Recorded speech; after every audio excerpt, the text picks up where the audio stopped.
Hello and welcome back. We're back. It's Thursday morning. It's AEW time. Tonight, Thursday night, Scotland might break my heart. Hopefully not. Keep me optimistic. Oh no, fucking Scotland. Come on. But we're not here to talk about football. We're here to talk about wrestling. And last night, AEW had their first show post Full Gear. It was a good show. Some stuff was a bit weird. Had one segment which is maybe the most underwhelming thing since the Nightmare Collective, but also sets up something I'm really excited for, which if you watch the show, you'll know what it is. AEW has been such a fantastic thing for me as a wrestling fan, because I always say I would never stop being a wrestling fan, but I almost forgot just how much I loved wrestling. And then All Elite Wrestling came along and was like, here's the fucking class wrestling. Every week, it's class. Don't need whatever, it's always going to be good. And it has been good. Consistently. Except for that one show where it was meant to be Marty Scurll, who was revealed as the Exalted One, but then he re-signed with Ring of Honor. And it was like, there was a big Nightmare Collective thing, and then the Dark Order attacked the SCU and the Bucks, and didn't have a leader. It was a whole thing. But apart from that, it's mostly been great. And let's just crack on with the review. The show opened with Team Taz coming out to the ring, and Taz is on the mic, and he goes, I'm distracted tonight. We've got the face of the network in the stands. We've got Darby Allin up there, the new TNT champion is up in the stands. But Darby, you're going to stay up there, you're going to sit down, and you're going to watch a real man, Brian Cage, wrestle another real man in Matt Sydal. You see, the thing is, Darby, Matt Sydal respects the past. So does Brian Cage. Unlike you and Cody, we respect the business, we respect where we came from. And we're here to prove that we're two of the best. So why don't you just sit up there and watch the match? And camera pan over at Darby. And something that Excalibur pointed out, he's wearing a jacket with loads of spikes on it. He's fed about 100 thumbtacks through the jacket so they're facing out the way. So that no one could jump in from behind, because if they do, they'll be going into the thumbtacks. Because of course Darby Allin's wearing a jacket covered in thumbtacks. So yeah, the show opened with Brian Cage and Matt Sydal in a really fun match. Towards the start, Brian Cage had Sydal in like a follow slam position and just started doing bicep curls with a fully grown man, and then threw him up and over his head. It was a follow slam without the fall. Just up and over, just discarded him. It was amazing. There was a bit where Sydal went for Hurricane Rana, but sort of countered. Cage hit the ropes, comes back, goes for his own Hurricane Rana, but Sydal just powerbombed him. And I liked the flipping of this spot. Obviously, Brian Cage is a maniac and one of the most athletic men in the world. But it's good seeing, the counter of the Rana with a powerbomb come from Sydal. I thought it made it look not more impactful, but like more original for sure. The thing about this match, typically in WWE, it would be, oh look, here's this named good guy like Ricochet. Here's this big guy, this big huge man like, Keith Lee. And Keith Lee's won in 3 minutes. Whereas in this, every single time Matt Sydal got going, Brian Cage was there to be bigger and stronger and take him down. But every single time that Brian Cage got going, Matt Sydal was able to outpace him, be quicker than him, be smarter than him, be more agile than him. And it was a really good back and forth match. The result was never in doubt. Brian Cage did pick up the win with an insane finish. So Matt Sydal goes to the top rope and he dives off head first.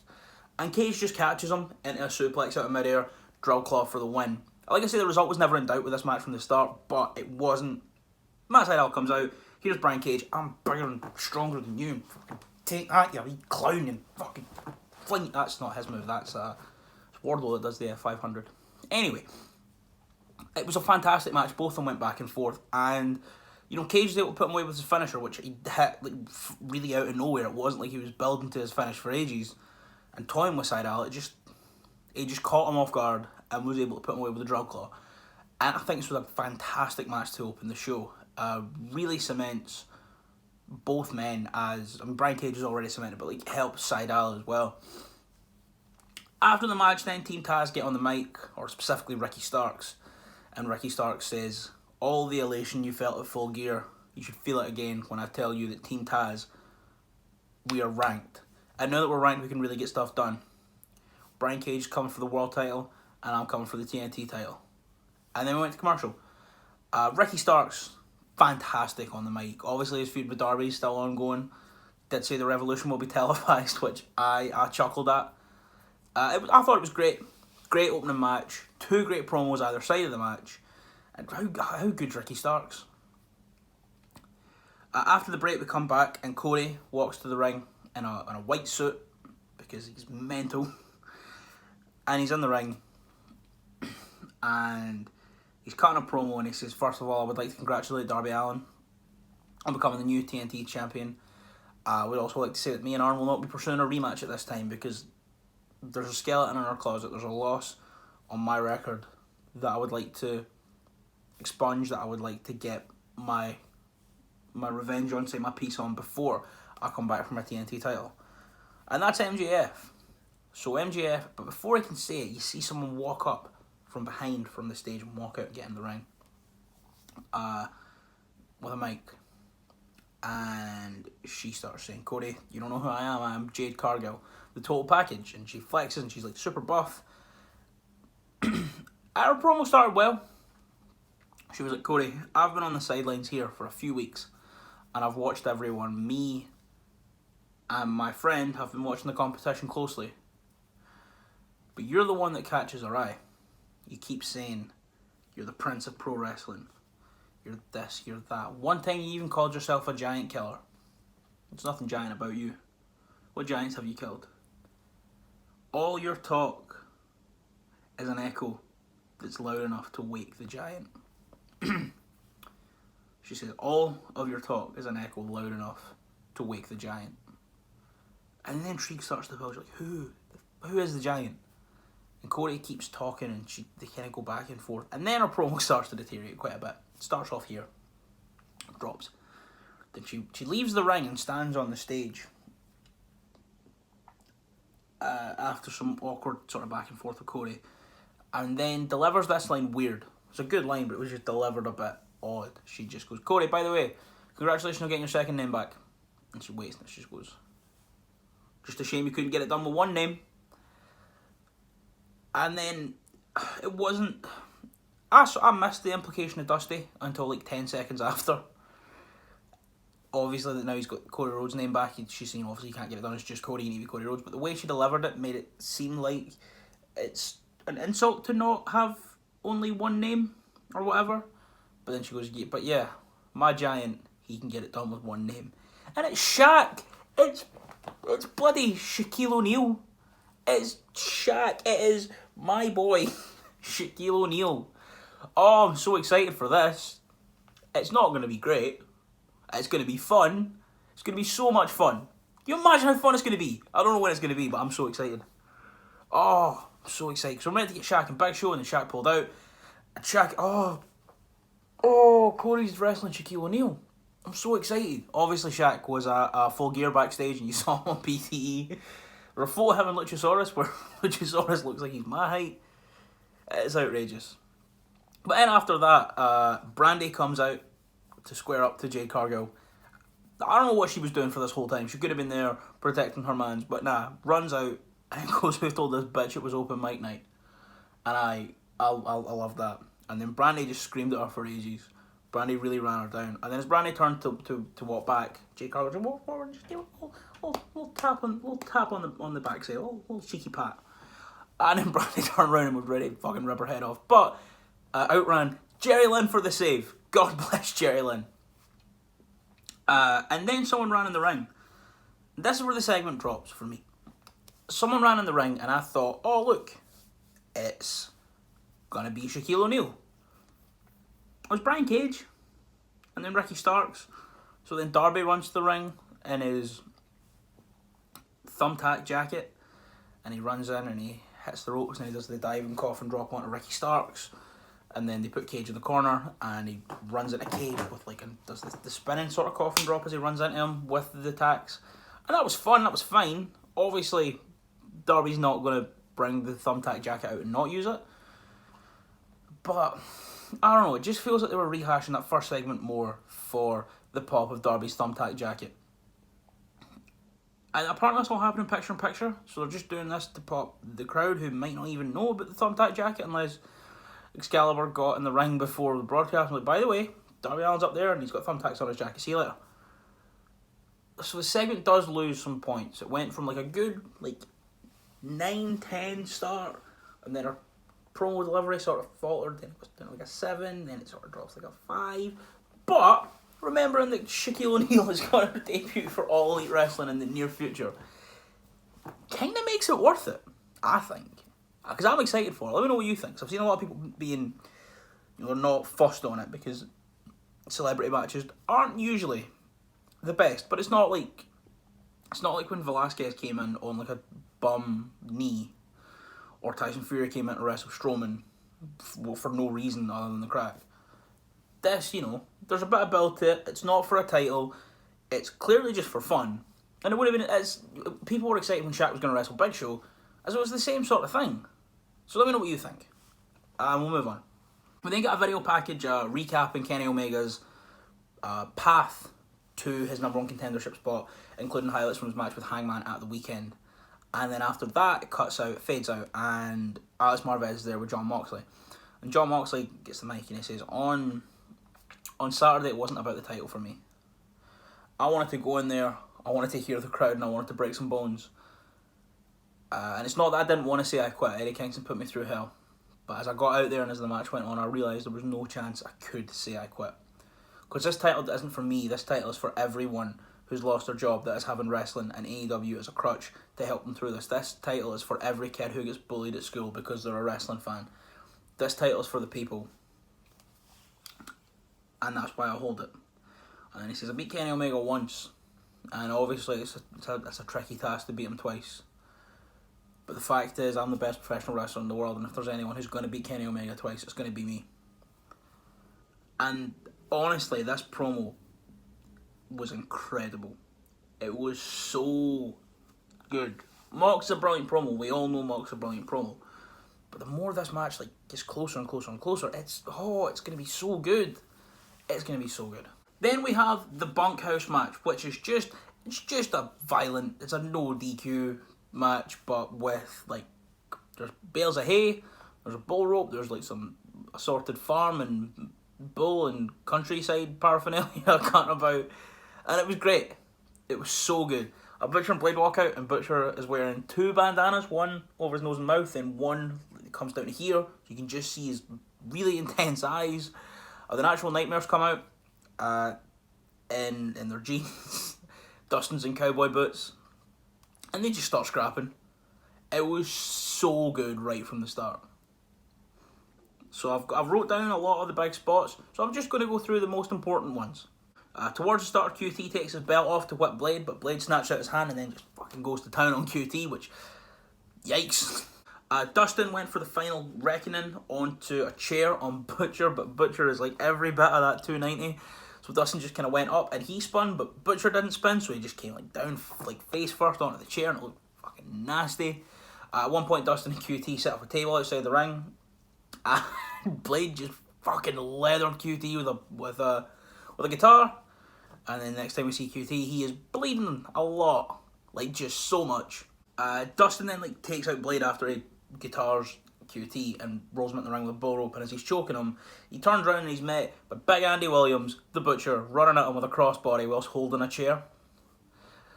Then they handcuff Dustin onto the ring post at the far side and start to batter QT as Dustin looks to get himself free. Eventually Dustin gets a kendo stick and he hits Blade across the back and swings it at Butcher, who's getting up to run at him, and he swung it a bit too early and it just fucking hit him right there.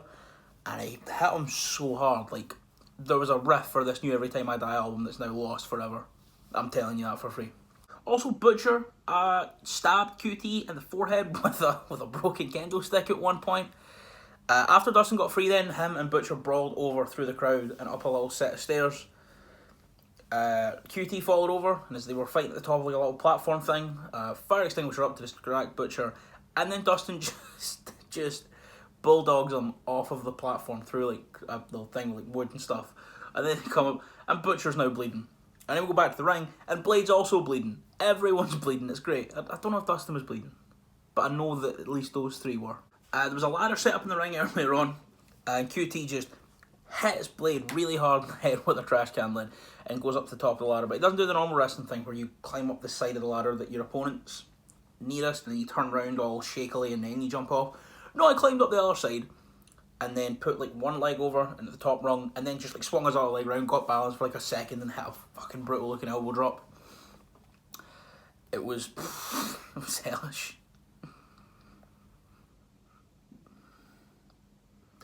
The Butcher and Blade then towards the end set up 2 chairs across from each other like that and hit full death on Dustin onto that. But as Blade was pinning him, in runs QT and he just once again trash can lid just leathers him with it.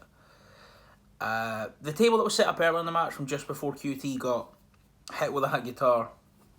Ali is now standing up on the apron right in front of it like a dafty. Blade runs at QT with a chair, who dodges, then drop kicks Blade into Ali, who goes through the table, rolls him up for the win. Oh, and as the bunny went through the table, JR called her a Jezebel. Fucking 1-0. And the Natural Nightmares got the win in a ridiculous match that I love with all my heart, as you can tell. There was a video package recapping the rivalry of Sammy Guevara and Matt Hardy, and then after that was MJF's induction into the Inner Circle. There was a podium set up in the ring, and Chris Jericho comes out himself, and he's like, it's a big night in Inner Circle history. We're inducting 2 new members, but first of all, I would like to introduce the original Inner Circle. Out you come. Santana, Ortiz, Jake Hager, and Sammy Guevara. Where's Sammy? Sammy's not here. Where is he? Oh, I suppose the show must go on. We've only got 2 hours. MJF and Wardlow, come out here. So they come out and MJF goes up to the podium and he's like, honestly, I've been in wrestling for 5 years. When I broke into first of all, 5 years, outrageous. And then he says, when I broke into the business, my dad gave me a small loan of $1 million. I love MJF. He knows, he's the best at being bad. I love him so much. And he has his little induction speech, but then he says, well, wait a minute, guys. There's something else we need to celebrate. Not just me and Wardlow becoming part of the Inner Circle. It was Jericho's birthday 2 days ago. And then music starts playing and balloons fall from the ceiling and... oh, it was so good. They all just started dancing and just having the crack. It was brilliant. MJF says, as a gift to you guys for letting me join the Inner Circle and for your birthday, we're going to Vegas. So the Inner Circle are going to Vegas. And I'm so excited for the silly TV segments we're going to get out of this. Oh, I can't wait. Backstage after that, then Alex Marvez knocks the Young Bucks door and quite rightfully so. Fucking jumps back and says, oh, get away from me. And then they come and say, oh, look who it is. Marvez, how you doing? So they talk about the titles and they go, this is the biggest accomplishment, the most important accomplishment of our careers, that we now have these titles. And I know a lot of people want to see the rematch between us and FTR, but it's not happening right now. Next week we're going to be wrestling a team that reminds a lot of us. Next week we will be wrestling Top Flight, and FTR can just wait. And that match next week will be very good. We then had a match which I liked. They kept looking at it as if it was going to be the blow-off. That's what a lot of them kept saying, it was going to be the blow-off to this feud. But I don't think it will, judging by the match. It was Shawn Spears and Scorpio Sky, and it was a very good match. Both of them went through their sort of usual stuff, being very, very good. But it was all about the finish. To me, although there was a side slam onto the steps though that Scorpio Sky took and it looked right the side. It looked fucking nasty. But it was towards the end. Scorpio Sky had Tully in a sharpshooter, and he threw in 2 steel slugs, one towards Scorpio Sky, and then as he was distracted and he let go of the sharpshooter, he threw one to Shawn Spears, and then he starts to distract the ref. So Scorpio Sky looks at it, looks at Tully, and throws it into the crowd as Spears is putting the other one in his glove and just runs over, cleans him out, goes into the pin and pins him, and then immediately as the ref's distracted, takes it out, puts it in his trunks and starts to celebrate with Tully. Then the ref sees that Scorpio Sky is still unconscious and comes over and he's like checking his glove, but there's nothing there to overturn the decision. And Spears and Tully celebrate and leave. It was a good match, I did enjoy it, but hopefully it's one of, I've wrote here in my notes, part 1 of hopefully 3. Ideally 5. After that, then we go backstage to Dasha, who says she just had Kenny Omega for an interview, but he just walked past her without saying anything, and she doesn't know where he's going. But then the camera feed cuts to Alex Marvez, who, by the way, MVP of the night, is just running after Kenny for this interview, and Kenny's on the phone to someone. weird side note. I saw a thing that apparently if you ask a kid nowadays, like a 6-year-old nowadays, like pretend to be on the phone to someone, they go like that, put their hand like that instead of going like that, because they just know smartphones, and that terrifies me. That's a total fucking side tangent rant thing that scares me. But he's on the phone to someone and he's like, right, I need to hang up. And Marvel's going, Kenny, what do you have to say? You heard what John said earlier. And he goes, look, a lot of people have been asking me, where's the Kenny from New Japan? Where's the best bout machine? Where's the cleaner? And to be honest with you, Alex, it's always been here, as I proved winning that tournament. I'm still the best wrestler in the world, but now I'm ready to step back into that role and remind everyone that I am the best wrestler in the whole world. And I'll do that by beating John Moxley. Moxley claims he's beat me, but I'll look through the records and he's not. There's no record of us ever wrestling, so I don't know where he's got the idea that he's ever beat me before, because obviously the lights out unsanctioned match, those don't count towards a record because they're unsanctioned matches. And he just says to Marvez, look, I've got to go, I've got a flight to catch, all the usual stuff, goodbye, good night, see you later, I'm going for my flight. And he just leaves. We're getting the cleaner. Match as well has been set for the biggest Dynamite ever on the 2nd of December. So it's 3 weeks from now, 2nd December. Or is it 12th of December? Wait there. 2nd of December. The match is set for the 2nd of December Dynamite in 3 weeks, and I can't wait. Ty Conti was wrestling Red Velvet next. Ty Conti came to the ring with Anna Jay. Brandy came to the ring with... Red Velvet came to the ring with Brandy. But Brandy just looked pissed off. She didn't really care. Rightfully so. I thought it was a nice touch to everything that went on earlier. This match was fun. They did say that Ty Conti had just suffered a loss on Dark to Serena Deeb with the Serenity Lock, which I will now be using in my reviews. So just so you know, that mad arm trap, half crab thing that she does, it's called Serenity Lock. And now she's looking to go 3-2 on her overall AEW singles record. And the match was fine. Nothing really. It was fun. It put both of them over as like good wrestlers. One point Anna Jay tried to hand Ty Conti a chair to cheat, but she kicked it back out. Towards the end, Red Velvet was on the floor. She sort of grabbed her arm, flipped over, picked her up, hit her with a pump kick, and then she turned around, picked her up for a gory special, and then flipped her around for a big knee and the win. And Ty Conti, just a fun match, picked up the win. Her and Anna Jay celebrated after the match, but she didn't join the Dark Order, so I don't know what's going on with that. I'm excited to see where it goes. And both of them really impressed me in this match, actually. We're back with Alex Marvez, the MVP of the night, finally fucking earning his paycheck. And he's out with the Inner Circle. They're all there except for Sammy, and they're like, we're going to Vegas! First class tickets on me. MJF has paid for the entire Inner Circle to go to Vegas. And then Sammy appears out of nowhere, and he's raging. And he goes, where were you guys? I was at the beach. Oh, you didn't get him, actually. You didn't get my email? So I was like, no, I got your email that said we're having the celebration at the beach. And he goes, and everyone goes, no, there was a second email. We're to be at Dynamite for it. We're be at the arena. And Sam was like, you never sent a second email. And everyone else was going, nah, Sammy, we all got the second email. You just must not have seen it on your phone. And then they all leave. And Sammy and MJF are staring at each other. And MJF just gets up and goes, buddy, really thought I sent an email. Anyway, here's your ticket. And then he taps him on the shoulder and he walks away. And I hope to God Sammy is an economy for the segment. How good, I'd also be great with all of them in first class, but I feel like Sammy's going to be in economy because there was no first class tickets left. Maybe, I'm not sure. It's going to be so much fun next week. I can't wait. They then showed the replay of Kip slapping Orange Cassidy at Full Gear. And I think that means they've set up for a match, Kip and Orange Cassidy, I think next week. They've got new graphics on AEW. So I just remember the new graphics. So in my head, I'm like, I know they're setting up for the biggest Dynamite ever, but also they've got new graphics.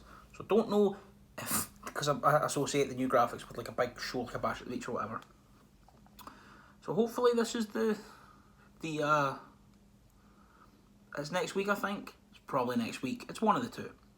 Anyway, good time for the main event. And Eddie comes out before. And there's an Eddie chant. He goes, stop chant, I know my name. Look, the weekend there, Mox made me say I quit, 2 words I never thought I'd say. And I've got to live with that for the rest of my life. But just know, it's not over. I may have quit then, but I'll never quit again. And I won't stop till I'm the world champion. But anyway, don't let me get in the way of this. Got a main event coming up with the 2 best luchadors in the world. My best friend Penta and his brother Phoenix. So let's just go on. By the way, I set this match up. You're welcome. And out comes Phoenix, then after the break out comes Penta. And the match was great, like you would expect. A lot of like insane high spots, like insane massive stuff. But realistically nothing matters outside of the storytelling of this match. Really early on, Pentagon goes for Phoenix's mask and he starts ripping at it. And Tony Schiavone he starts getting really upset and he's putting over that if this was in Mexico, that's a disqualification. And he doesn't just rip it like a wee bit up to here, he rips it like the whole way, like back, and you can pretty much, it's like so loose on Phoenix's face, it comes over at points, you can pretty much see his entire face, and then they need to pull it back. I saw too much of Phoenix, I don't want to know what he looks like, but he nearly ripped his mask off. And then Penta was just brutalising him. Later on, then Phoenix returned the favour and fucking ripped Penta's mask in half as well, and you could also see like 3/4 of Pentagon's face. And they just kept fucking brutalising each other. The whole story was around the mask. Once again, when Phoenix ripped Penta's mask, Tony Schiavone sounded like he was going to cry. He was like, these are brothers. This is what Eddie Kingston, this is what you have made these two brothers do to each other, ruining their pride, they're ruining their revealing their identity that they've kept secret their whole career. And Eddie Kingston's like, shut up, it's fun, it's what the wrestling's good, watch it. Towards the end then, Penta dropped Phoenix with a package pile driver on the apron and just threw him off. And then Bryce goes out to check on him, and as he gets up, then Penta hits the Panama Sunrise, like the Canadian, where he sort of jump off and then land on their head and then flip over, but from the apron to the outside, and they picked him up, threw him back in the ring, and hit him with one more package pile driver and pinned him. Then after Eddie Kingston got up and he grabbed the mic and he was like, yeah, go on, sing it. That was awesome, and then clap all the whatever mark claps you do, or fight forever, that's another one you marks love. Anyway, look at that, my best friend Penta has proved he's the best luchador in the whole world. He's my best friend, look at him, what a guy. That's my best friend right there. And then he gets in the ring, and he's like, out of the way. And then he kicks Phoenix out of the ring, just sort of pushes him with his foot out of the ring. And then he says, Penta, you've proved that you're the best luchador in the whole world. You've proved that you are better than this guy. You can cut the dead weight. Go solo. We don't need him. And then Pac's music hit. Oh my god, he's back. After like 9 months. 8-9 months, he's back. And Pac came out, because those were his pals, remember, way back in the day. Those were his mates. And Pac comes out in his full gear, with his wet hair, holding a mic, and he's like, Eddie, you've made a mistake. As I was sat back home, you came here and started calling yourself the king. Well, that angered the bastard. And I'm ready to go. Eddie sends Penta out the ring. And he's like, oh, come on then. Come on.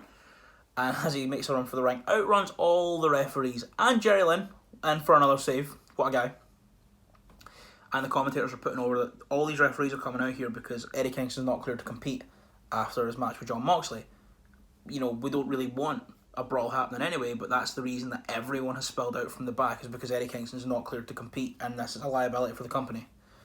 But then it was revealed, because he's not cleared to compete and because Pac has returned, next week Pac will take on Blade on Dynamite, and it's going to be great. So that was this week's Dynamite. What did I think of it? It was a good show. It was a very good show. Had a naff segment, but we're getting Shaquille O'Neal.